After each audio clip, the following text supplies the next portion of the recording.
మీరు అన్నట్టుగా నాకు రిటైర్మెంట్ ద్వారా ఓ 10,00,000 వచ్చాయి. రిటైర్డ్ ఫండ్ వచ్చింది. సో, దాన్ని నేను ఒకేసారి లంసమ్ పెట్టాలా ఎస్ఐపిలో? లేదంటే సిప్‌లో పెట్టుకుంటా అంటే ఎవ్రీ మంత్ అట్లా ఇన్‌స్టాల్‌మెంట్‌లా కట్టుకుంటూ అంటే పోవాలా? రిటైర్మెంట్ ఫండ్ ఎందుకు పెట్టాలండి? ఓకే. రిటైర్మెంట్ వచ్చిన ఫండ్‌ని మీరు ఆ! ఎందుకోసం పెడుతున్నారు అందులో?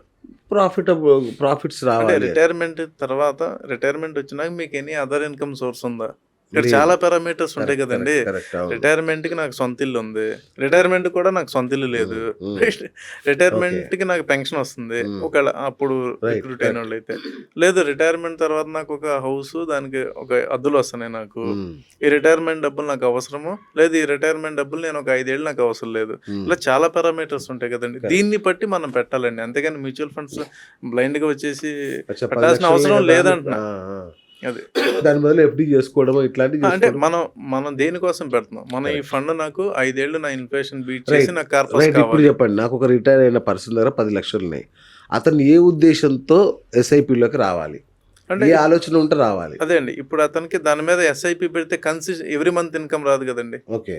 ఎవ్రీ మంత్ ఇన్‌కమ్ కోసం అయితే రాదు. కాదు కదా అది. కాదు. ఒక 5-7 ఇయర్స్ నేను ఈ ఫండ్ నాకు అవసరం లేదు. ఆ! నాకు తర్వాత ఏదైనా మెడికల్ ఎక్స్‌పెన్సెస్‌కో లేదు ఇంకా అదర్ ఎక్స్‌పెన్సెస్‌కి కావాలనుకుంటే దీనిలో పెట్టుకుంటామండి. ఓకే. ఎందుకు we will get at least 13-14% or super. 12-14%. Right. మీరే అన్నారు కదా! ఇందాక అవును. ఇన్‌ఫ్లేషన్ అవును. బీట్ చేసేయాలి. అంతే కదా! అవును. దాన్ని బద్దలు కొట్టాలన్నారు కదా! లేకపోతే కరిగిపోతుంది కదా సార్. ఇప్పుడు అ అకౌంట్‌లో డబ్బుంది కదా అని నాకేంది నా అకౌంట్‌లో 10,00,000 ఉంది, 20,00,000 ఉందని కూర్చున్నాం అనుకోండి.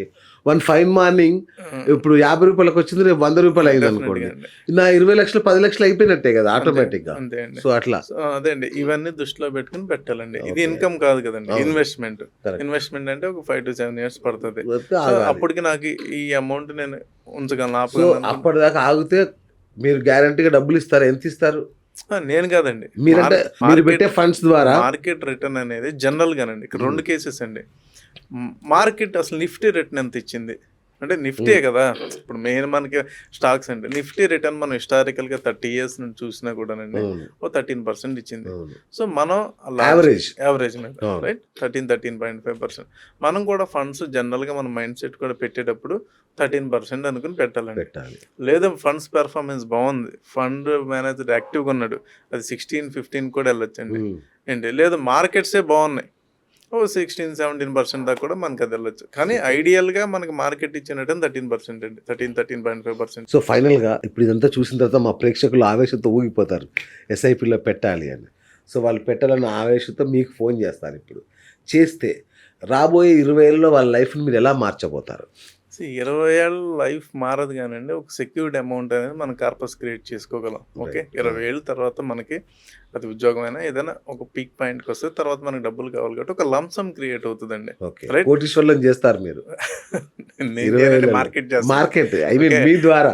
మీరు పూజారి సార్. ఇక్కడ మీ ఇక్కడ ద్వారానే మార్కెట్. Investor, market మధ్యలోనేనండి. అంతే. మీరు పూజారి కానీ అందుకే ఇన్వెస్టర్ అంటున్నాను. కంటిన్యూస్‌గా మార్కెట్‌లో 20 ఏళ్ళు మ్యూచువల్ ఫండ్‌లో పెడతాడా? అది ఇన్వెస్టర్ చేతిలో ఉంటది. ఓకే. మార్కెట్ రిటర్న్ ఎలా ఇస్తదనేది మార్కెట్ చేతిలో ఉంటది. ఓకే. అంటే మనం ఏం చెప్తాం? బాబోయ్! అంటే తప్పించుకుంటారు. ఇది కాదండి. మనం ఆ! ఏం చెప్తాం ఇన్వెస్టర్‌కి? పాస్ట్ డేటా చెప్తాము. మార్కెట్స్ ఎలా పెర్ఫార్మ్ చేస్తాయో చెప్తాము. ఎందులో పెట్టుకోవాలి? ఎలా రీబాలన్స్ చేసుకోవాలి. ఓకే. ఇంతవరకేనండి. ఓకే. రైట్. నేను చేయనని కొటేషన్ మార్కెట్ చేసిద్ది. సూపర్. సూపర్. ఓకే. అయితే యాహ్! రీబాలన్స్ అనేది కూడా ఇంపార్టెంట్ అండి. చాలా మెయిన్ ఇంపార్టెంట్. ఏంటంటే ఎగ్జాక్ట్‌లీ. మీరు ఎగ్జాక్ట్‌లీ. సిప్ స్టార్ట్ చేసేవాళ్ళు కదా! ఆల్రెడీ సిప్‌లు కడుతున్నోళ్ళు కానివ్వండి, అవును. అవును. లంసమ్ పెట్టినోళ్ళు కానివ్వండి, మార్కెట్‌కున్న డైనమిక్స్‌ని బట్టి ఒక్కొక్కసారి అవసరమైతే కొంత రీబాలన్స్ ఆఫ్ ఫండ్స్ ఖచ్చితంగా. చేసుకోవాలండి. ఖచ్చితంగా. దానికి ఎవరన్నా నిజంగానే. ఇప్పుడు వస్తే మనం గైడ్ మీరన్న చేస్తామండి. మాట బాగా నాకు రిజిస్టర్ అయింది. ఇప్పుడు గత కొంతకాలంగా మెటల్స్ బాగా ట్రెండ్ హ్మ్. అవుతున్నాయి. హ్మ్. ఈ టైంలో రీబాలన్స్ చేసుకోకపోతే నష్టపోతాం మనం. నష్టమే కదండీ. So, yeah! కాబట్టి ఖచ్చితంగా మీలాంటి కొంత వాళ్ళ పోర్షన్ అండి. అవసరం. It's not yeah! Like dynamically we do. అదేలెండి. అది కొంత మనం వాళ్ళ ట్రెండ్, దగ్గర ఉందండి. ట్రెండ్ సపోజ్ ఒక ఉంటుంది 1 కదా! క్రోర్ అవును. ఆల్రెడీ కార్పస్ క్రియేట్ అయింది. అవును. మంత్‌కి ఒక 50,000 ఎస్ఐపీలు వెళ్తున్నాయి. సో, కొంత చేంజెస్ ఏమన్నా చేసుకోవాలా అనేది యెస్. కూడా ఇంపార్టెంట్ అండి. హ్మ్. లేదు మనం కొన్ని డైవర్సిఫికేషన్ నష్టాలు నడుస్తుంటాయి కదా సార్. హ్మ్. అప్పుడు రీబాలన్స్‌లో వాటిని లేపేస్తారా? అంటే నష్టాలంటే ఎస్ఐపి ఆల్రెడీ నడుస్తుంది కదండీ. అవును. ఫండ్ ఇక్కడ మెయిన్ అండి. ఓకే. ఇప్పుడు ఆ ఫండ్ పెర్ఫార్మ్ చేస్తదా? చేయదా? ఆ అచ్చా! ఫండ్ చేయనప్పుడు ఫండ్‌ని షిఫ్ట్ అవ్వటమో, ఓకే. లేకపోతే అసలు ఎందుకు ఆ ఒకవేళ ఫండ్ మైనస్‌లో నష్టాల్లో ఉన్నా సరే వాడికి వాటి నష్టం పెర్ఫార్మెన్స్ ఉంది అంటే అంటే ఉంచుతారు. అట్లా కదండీ. మార్కెట్ పడిందండి. అవును. రైట్? ఏ ఫండ్ పడింది, బి ఫండ్ పడింది. ఓకే. ఏ ఫండ్ పెర్ఫార్మెన్స్ తక్కువుంది, బి ఫండ్ కూడా పడింది మైనస్‌లోనే ఉంటది. రైట్. సో, కానీ అలాంటప్పుడు పెద్ద డిఫరెన్స్ రాదుగా షిఫ్ట్ చేసినా. అవును. యూనిట్స్‌లో పెద్ద డిఫరెన్స్ రాదు కదండీ. కరెక్ట్. కానీ కరెక్ట్. పెర్ఫార్మెన్స్ స్టార్ట్ అయినప్పుడు మీకు ఈ ఫండ్ ఎక్కువ పెర్ఫార్మ్ చేస్తది కదా! నేను మొన్న యాప్ ఒకటొచ్చిందండి. మీ ఫండ్‌ని రీబాలన్స్ చేస్తాము. మీరు మీ పోర్ట్‌ఫోలియో గనుక మాకు అప్పగిస్తే దానిలో ఏవేవి డిలీట్ చేయొచ్చు, ఏవేవి ఉంచుకోవాలో చెప్తాము అని ఒకటొచ్చింది. అట్లాంటి వాటిని అంటే వాళ్ళు ఏ బేస్ మీద చేస్తున్నారో మనకు మనకు తెలీదు తెలీదుగా. కదండీ. అవును. ఏ బేస్ మీద ఇక్కడ ఒక 4, 5 పారామీటర్స్ ఉంటాయండి. ఓకే. ఆ ఫండ్ రీబాలన్స్ కరెక్టే. ఆ ఫండ్ కూడా పెర్ఫార్మ్ చేయాలిగా. అవును. చేయడానికి మీ మీ యొక్క ఆబ్జెక్ట్ ఏంటి? ఇప్పుడు మీ దగ్గర ఉన్న ఫండ్ యొక్క ఆబ్జెక్ట్ ఏంటి అనేది కూడా ఉంటది. వాళ్ళు ఏ బేస్ మీద చెప్తున్నారు? అది మనకు ఇక్కడ తెలీదు. ఇంపార్టెంట్ అవును. కదండీ. కరెక్ట్. ఇక్కడ మనకేంటంటే మన ఎక్స్‌పీరియన్స్ ఏంటంటే మార్కెట్‌లో డైలీ మేము వాచ్ చేస్తాం కాబట్టి కరెక్ట్. ఇప్పుడు సపోజ్ ఎస్ఐఎఫ్ అనేది వచ్చింది. అవును. రైట్? ఎస్ఐఎఫ్‌లో ఏం చేస్తుంది? సెబీ ఏం చేసింది? కొంత ఫ్యూచర్స్ అండ్ ఆప్షన్ పొజిషన్ తీసుకోమని లెవరేజ్ ఇచ్చింది. 25% లెవరేజ్ ఇచ్చింది. ఓకే. సో ఇలాంటి మార్కెట్‌లో ఇది ఎంతవరకు రిటర్న్ రాగలదు? ఫండ్ మేనేజర్ కాల్ ఏంటి? ఇప్పుడు ఇన్వెస్ట్‌మెంట్ వేరు, ట్రేడింగ్ వేరండి. ఇక్కడ యాక్చువల్‌గా investment methods different. Okay. Arbitrage చేసే మెథడ్ డిఫరెంట్. అవును. అది ఎంతవరకు వాళ్ళు చేయగలరు? ఎక్స్‌ట్రా రిటర్న్ ఎంత తేగలరు? ఇలాంటియన్నీ కూడా కొంత మనకు మార్కెట్ మీద సూపర్. అవగాహన ఉంది కాబట్టి కరెక్ట్. ఇది కొంచెం మనకి కంఫర్టబుల్ అంటే ఖచ్చితంగా. గైడెన్స్ ఖచ్చితంగా. చేయగలం. జస్ట్ మా వాళ్ళకి డౌట్లు క్లియర్ చేయాలని అడిగాను గానీ, మీరే కరెక్ట్ మీతోనే వెళ్ళాలనేది yes I know. So thank you sir. నిజంగా అంటే కొంత క్లారిటీ వచ్చింది మాకు ఎస్ఐపిల గురించి. ఫ్రెండ్స్ మీరు చూసారు కదా, నేనేమంటానంటే ఇంకా ఎఫ్డీలు అని వాటిలలో పెట్టుకుంటూ కూర్చోకండి. ఎందుకంటే ఇన్ఫ్లేషన్ కాటేస్తూ ఉంటుంది. నేను ఇంకా జస్ట్ ఇన్ఫ్లేషనే అనుకున్నాను.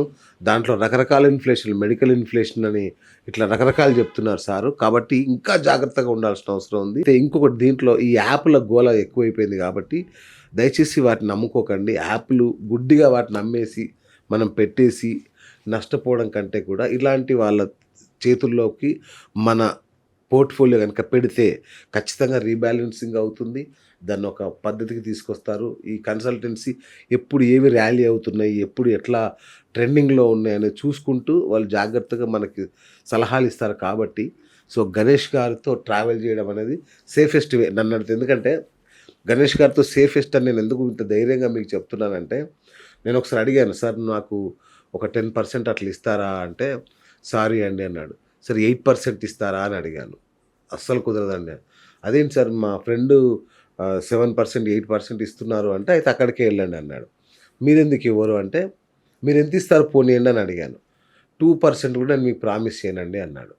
ఇదేంటి అంటే, సార్ మార్కెట్ ఎట్లా బిహేవ్ చేస్తే నేను అలా చేస్తా తప్ప, ఇంత ఇస్తాను అని ప్రామిస్ చేశారు అంటే అది ఫేక్, నమ్మకండి, అది చాలా తప్పు జరుగుతున్నట్టు లెక్క అక్కడ అని చాలా క్లియర్గా చెప్పాడు. నాకు అప్పుడే అర్థమైంది. ఓకే, ఇట్లాంటి వాళ్ళతో ట్రావెల్ చేస్తే మన ఫండ్, మన డబ్బు, మన కష్టార్జితం, మనం ఎంతో కష్టపడి కూడబెట్టుకున్న రూపాయి ఇలాంటి వాళ్ళ చేతుల్లో సేఫ్గా ఉంటుందని నాకు అర్థమైంది.